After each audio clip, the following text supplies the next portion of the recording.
ഏകപക്ഷീയമായ ചർച്ച എന്നുള്ള നിലയിൽ ഡിസൈൻ ചെയ്തതല്ല. ഈ ചർച്ചയിൽ മുസ്ലിം ലീഗ് നേതാക്കളെ വിളിക്കുകയും അവർ വരാമെന്ന് സമ്മതിക്കുകയും ചെയ്തതാണ്. പക്ഷേ ഇന്ന് ഈ വിഷയത്തിൽ സംസാരിക്കേണ്ടതില്ല, ജലീലുമായി ഈ വിഷയം ചർച്ച ചെയ്യേണ്ടതില്ല എന്ന് ലീഗ് തീരുമാനിച്ച് അവർ പിന്മാറിയതുകൊണ്ടാണ് ഇതിൽ ലീഗ് പ്രതിനിധികൾ ഇല്ലാത്തത്. ഫിറോസിനെ ഇപ്പോഴും PCR-ൽ നിന്ന് വിളിച്ചുകൊണ്ടിരിക്കുന്നുണ്ട്. എപ്പോൾ ഈ വിഷയത്തിൽ മറുപടി പറയണമെന്ന് ലീഗ് നേതാക്കൾക്ക് തോന്നിയാലും അവരുടെ വേർഷൻ കൊടുക്കാൻ ഞങ്ങൾ സന്നദ്ധരാണ്. പക്ഷേ ലീഗ് ഈ വിഷയത്തിൽ നിന്ന് ഒളിച്ചോടുന്നോ എന്ന സംശയം പ്രബലമാണ്. കാരണം അവർ ഈ ചോദ്യങ്ങൾക്ക് ഉത്തരം പറയാൻ ലഭ്യമല്ല, അല്ലെങ്കിൽ അവർ ഉത്തരം പറയാൻ തയ്യാറാവുന്നില്ല. അതുകൊണ്ട് ഇന്നലെ ഫിറോസ് ഈ ചോദ്യങ്ങൾക്ക്, അല്ലെങ്കിൽ ഇപ്പോൾ ഉന്നയിച്ച ഈ ജോബുമായി ബന്ധപ്പെട്ട് അദ്ദേഹത്തിന്റെ വിദേശത്തെ ജോലിയുമായി ബന്ധപ്പെട്ട ചോദ്യത്തിന് കൊടുത്ത മറുപടി ഒന്ന് കണ്ടതിന് ശേഷം ഞാൻ വീണ്ടും ശ്രീ KT ജലീലിലേക്ക് വരാം.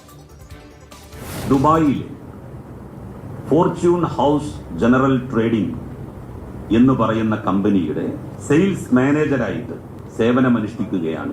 22,000 UAE ദിർഹം അദ്ദേഹത്തിന് ഓരോ മാസവും ശമ്പളമുണ്ട്. ഇത് ഇന്ത്യൻ രൂപയിലാക്കിയാൽ 5.25 ലക്ഷം രൂപ വരും.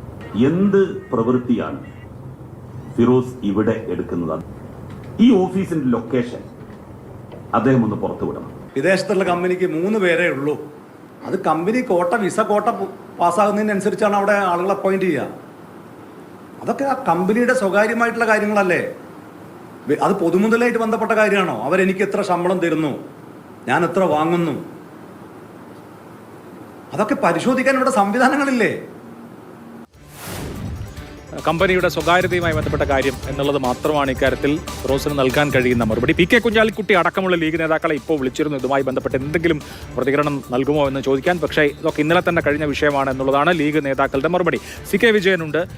വിജയൻ, ഇക്കാര്യത്തിൽ ലീഗ് ഇനി ഒരു മറുപടിക്കില്ല എന്ന് പറയുന്നത് എന്തുകൊണ്ടായിരിക്കും? ഫിറോസ് മറുപടി പറയണമെന്ന തരത്തിലുള്ള ചർച്ച ലീഗിനകത്ത് വന്നതിൻ്റെ കൂടി പശ്ചാത്തലത്തിലാണ് മൗനിയായിരുന്ന അദ്ദേഹം കഴിഞ്ഞ ദിവസം മറുപടി പറഞ്ഞത്.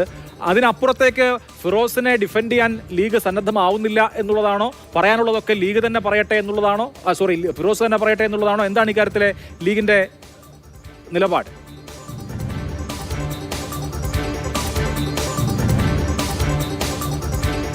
ഉണ്ട് അഭിലാഷ്. കാരണം ഇതിൽ ഇന്നലെ KT ജലീൽ, ഇന്നലെ PK ഫിറോസ് ഈ വാർത്താ സമ്മേളനം നടത്തി കഴിഞ്ഞതിന് ശേഷം നമ്മൾ PK കുഞ്ഞാലിക്കുട്ടിയെ കൂടി ഇക്കാര്യത്തിൽ സമീപിച്ചിട്ടുണ്ട്. ആ സമീപിച്ചപ്പോൾ അദ്ദേഹം അതിന് മറുപടി അവർ തന്നെ പറയട്ടെ എന്ന രീതിയിലാണ് പറഞ്ഞത്. അതായത് PK ഫിറോസിനെയോ യൂത്ത് ലീഗിനെയോ ഡിഫെൻഡ് ചെയ്യുന്നതിന് വേണ്ടി PK കുഞ്ഞാലിക്കുട്ടി പ്രത്യക്ഷത്തിൽ വന്നില്ല എന്നാണ് നമുക്കതിൽ നിന്നും മനസ്സിലാക്കാൻ വേണ്ടി കഴിയുന്നത്.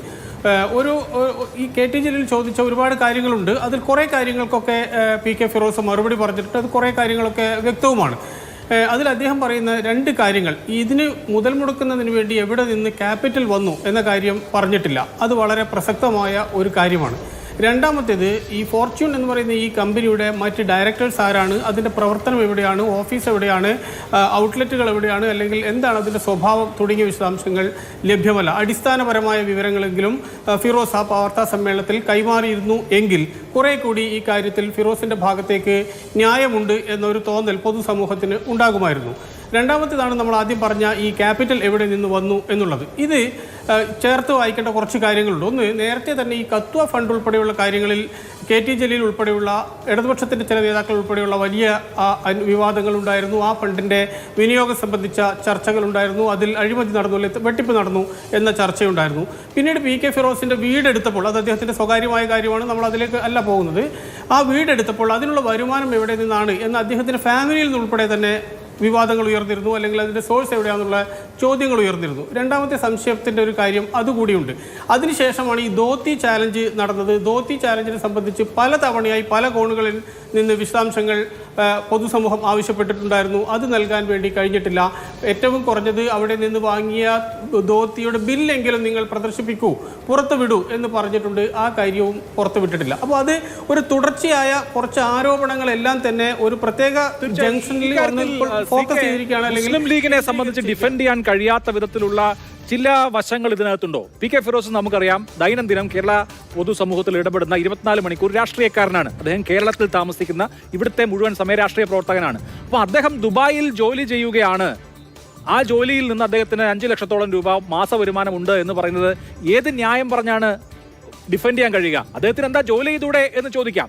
അദ്ദേഹത്തിന് ജോലി ചെയ്യാം. പക്ഷെ അദ്ദേഹം കേരളത്തിൽ 24 മണിക്കൂറും രാഷ്ട്രീയ പ്രവർത്തനം നടത്തുന്നതിനിടെ ദുബായിലെ ഒരു കമ്പനിയിൽ ജോലി ചെയ്യുന്നു എന്ന് പറഞ്ഞ് അദ്ദേഹത്തിന് പ്രതിമാസ ശമ്പളം കിട്ടുകയാണ്. ഇനി ആ കമ്പനിയെ തന്നെ പരിശോധിച്ചാൽ നിലവിൽ പുറത്തു വന്നിട്ടുള്ള രേഖ അനുസരിച്ച് അതിൽ 3 എംപ്ലോയീസേ ഉള്ളൂ. 3 പേരും മാനേജർമാരാണ്. അതിലൊരു മാനേജർ ഫിറോസ് ആണ്. ബാക്കിയുള്ള കാര്യങ്ങൾ അദ്ദേഹം വെളിപ്പെടുത്തിയാൽ നമുക്ക് അത് ബോധ്യപ്പെടുമായിരിക്കും. പക്ഷേ വെളിപ്പെടുത്തിയിട്ടില്ല. അതൊക്കെ കമ്പനിയുടെ സ്വകാര്യമായ കാര്യങ്ങളല്ലേ എന്നുള്ളതാണ് ഇന്നലെ അദ്ദേഹം മറുപടിയായി പറഞ്ഞത്. അപ്പോൾ ഈ വിഷയത്തിൽ ഇപ്പോൾ ലീഗുകാർ ഈ ചർച്ചയ്ക്ക് വന്നാലും അവർക്ക് ഡിഫെൻഡ് ചെയ്യാൻ പറ്റുന്നില്ല, അല്ലെങ്കിൽ പറ്റാൻ ഉള്ള ഒരു സാഹചര്യമില്ല എന്നതാണോ? തീർച്ചയായും അതൊരു വസ്തുതയായിട്ട് അവിടെ നിലനിൽക്കുന്നുണ്ട്. കാര്യം അതാണ് നേരത്തെ നമ്മൾ പറഞ്ഞു തുടങ്ങിയത്.